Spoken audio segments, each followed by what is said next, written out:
Now let's explain producer surplus and consumer surplus together that represent total surplus or total welfare for society. And at the same time, we're going to try to explain why free markets, in theory, maximize total social welfare for society. To explain that, we're going to use this model that looks a little difficult now, but once we kind of identify the different areas, it should be more clear. So the equilibrium point is Q1, right, where the supply and demand are the same. I like that blue, so let's do black. So at the equilibrium point at Q1, we have consumer surplus equals to areas A plus C between the price and the demand, and producer surplus equals to areas B plus D. So total surplus, the total welfare for society, will be the summation of consumer surplus and producer surplus. That will be total welfare or total surplus, and that will be A plus C plus B plus D. And to demonstrate that this is the most society can make, that this is the maximized social welfare for society, we can basically compare this, the total surplus at this point at Q1 with two other scenarios. One in which we have less output, Q3, and one in which we have more output, Q2. So let's start with Q3. So at Q3, how much is the surplus? Well, it's clear that it should be less than it was at the equilibrium point, because at Q3, C and D are not produced. And if they're not produced, then no one can be getting surplus out of it. At Q3, the total surplus is simply A plus B. And you can notice that areas C and D are gone. They're not produced because at Q3, C and D are simply not traded in the market. If no one traded those units, then no one can be getting a surplus out of it. Economists call areas C and D a deadweight loss.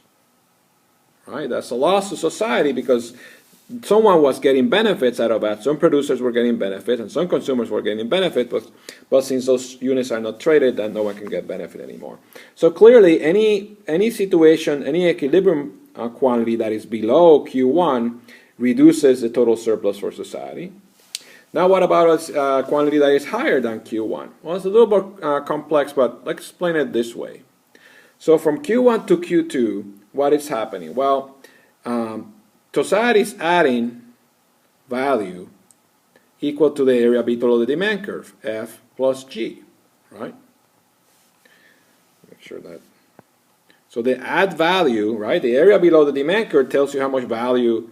I'm sorry, the area below the demand curve tells you how much value you have, right?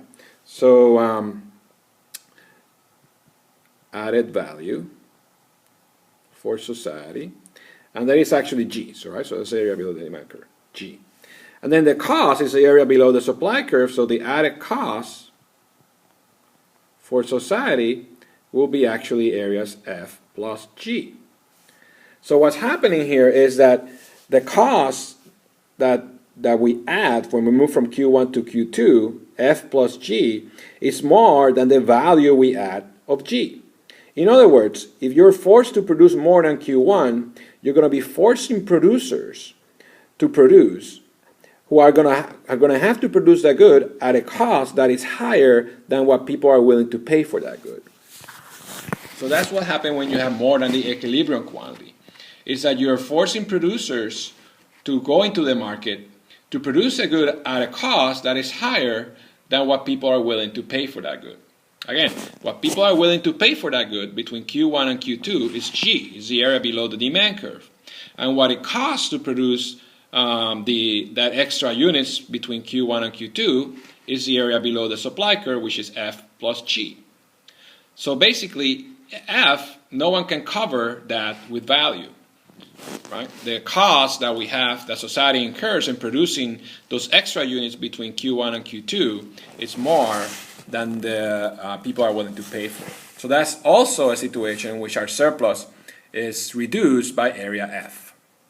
So again, this basically proves in a very simple way that the reason why, at least in theory, markets maximize social welfare.